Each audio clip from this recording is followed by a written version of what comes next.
Welcome back to another youth culture screencast, and in this video we're going to focus on ethnicity and youth cultures, with a particular emphasis on the enormous influence that Jamaican street culture has had on British youth culture.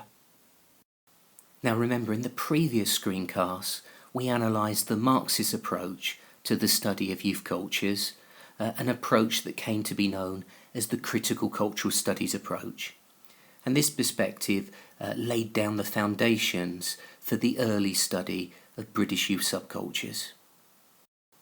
And remember, this was a perspective that argued that we could interpret working class youth subcultures as a form of resistance, as a symbolic way of rebelling against the unfairness of capitalism. Now, despite its influence, the critical cultural studies approach has been heavily criticised by other sociologists.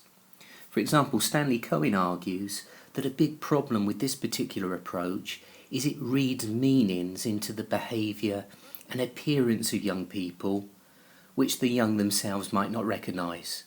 So Cohen argues that there's a tendency amongst such theorists to interpret the behaviour of young people as a form of class resistance, even when such behaviour might simply be an expression of a dominant commercialised culture.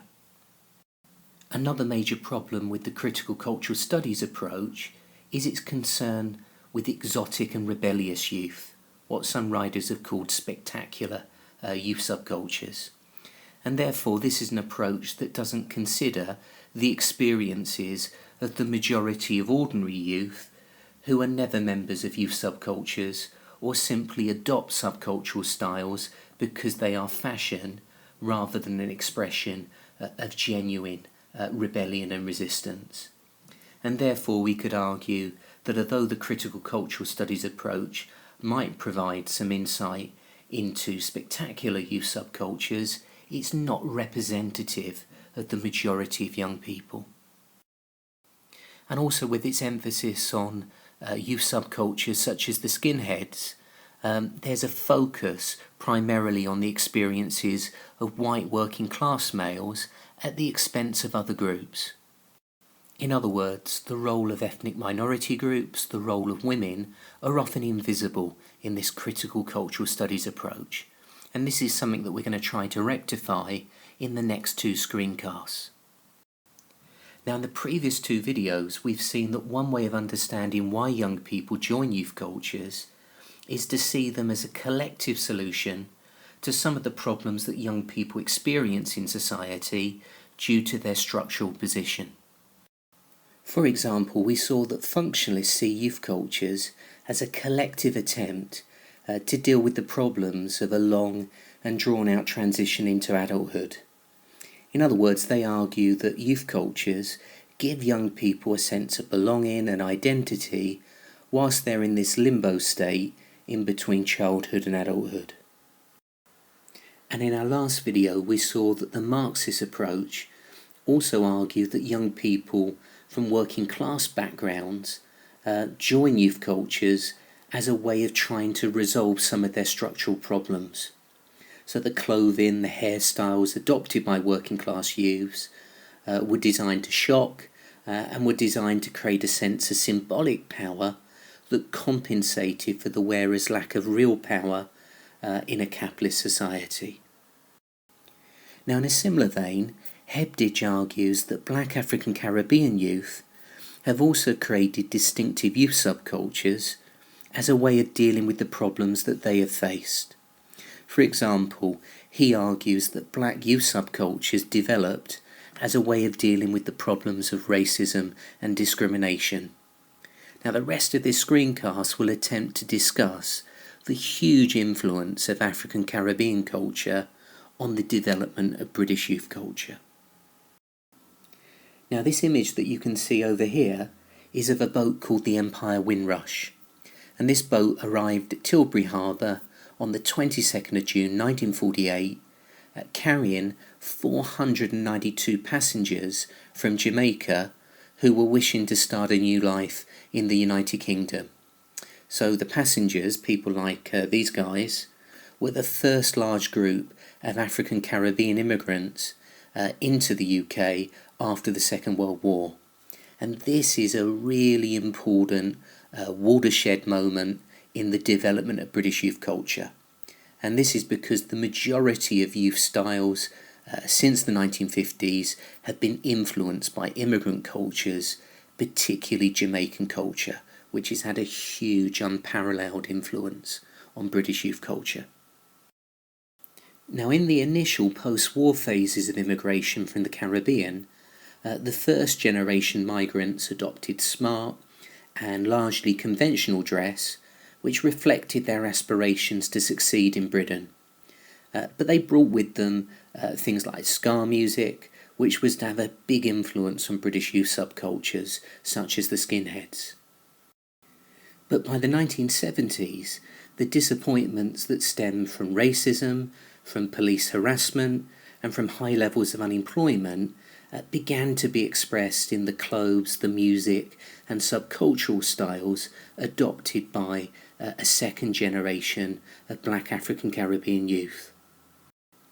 So distinctive black youth subcultures emerged in the UK as a result of the experiences of a second generation of black African Caribbean young people who were born and raised in Britain and yet felt that they were being socially and economically marginalised by the wider white society on the basis of their race. So the guy that you can see on this slide is a very famous British African Caribbean dub poet called Linton Kwesi Johnson, who was a young man in the 1970s.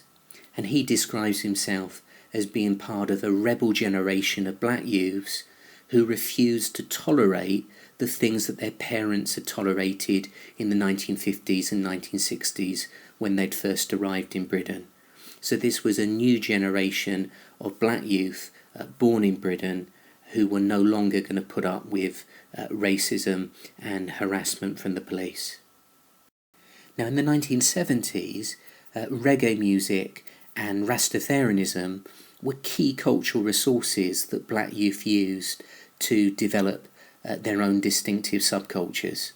And these were cultural resources that could enable black youth to resist racism by embracing an Afrocentric identity. So the key themes of Rastafarian style and reggae music were resistance to the dominance of a white culture, known as Babylon, and the expression of pride in a black identity. Now perhaps the most familiar feature of Rastafarian culture is the growing and wearing of dreadlocks, so uncombed, uncut hair, which is allowed to knot and mat into distinctive locks. Now the appearance of dreadlocks in British youth subcultures can be traced back, I think, to the 1952 Mau Mau revolt in Kenya. So the Mau Mau were a people within Kenya who were trying to resist British colonial rule. And the leaders of this particular group wore dreadlocks. So the Rastafari emulated the Mau Mau both in their appearance and also their resistance to white culture. So writers like Sivanathan have argued that black youth subcultures within Britain were a continuation of a colonial struggle transposed to Britain. So he argues that the black youth subcultures were driven by their opposition to capitalism and to racism, and the response of the media, predictably, was to criminalise these distinctive subcultures. So in the 1970s, black youth became folk devils for contemporary British society. They were demonised and scapegoated for many of the perceived problems of that particular era. Now we'll explore some of the political and religious themes of Rastafarianism in more detail in class, but this was an approach that rejected white Western culture, so it rejected things like consumerism and materialism. This was a culture that had themes that were overtly political and religious. Reggae music, which was the soundtrack to this rebel generation of black youth, had a huge influence on British youth subcultures. Bob Marley, of course, became the first ever global superstar from a third world country.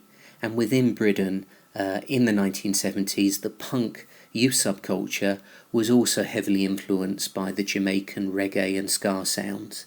So people like this guy, DJ Don Letts, took reggae to punk clubs, and bands such as The Clash incorporated these Jamaican influences into their own sound. Now in the 1980s, African Caribbean music becomes less concerned with reflecting the political and spiritual themes that we associated with roots reggae and Rastafarian culture. So the dancehall scene, which was popular in Jamaica, began to be seen in the UK in the 1980s in those areas of the country that had high concentrations of Jamaican immigrants. And in these dancehall clubs, DJs were accompanied by MCs. And in the 1990s, a new sound came about in the UK which emerged out of this dancehall scene. And this new type of music was called jungle music, which was a combination of drum and bass sounds with ragga-style MCs talking over the top.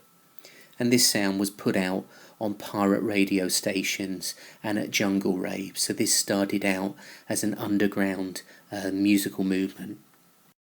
Now in the early 2000s, the jungle scene started to die down and also split into different directions, such as the drum and bass scene. And in the late 2000s, another new musical style emerged, which was influenced by both garage, drum and bass, dancehall, and also American hip-hop. And this new musical genre came to be known as grime music. So this originated in the East End of London and spread through the musical underground again, through things like pirate radio stations and the internet. And the guy on the screen, who I'm sure you'll recognise, Dizzy Rascal, was one of the first grime artists to gain commercial success for this style of music.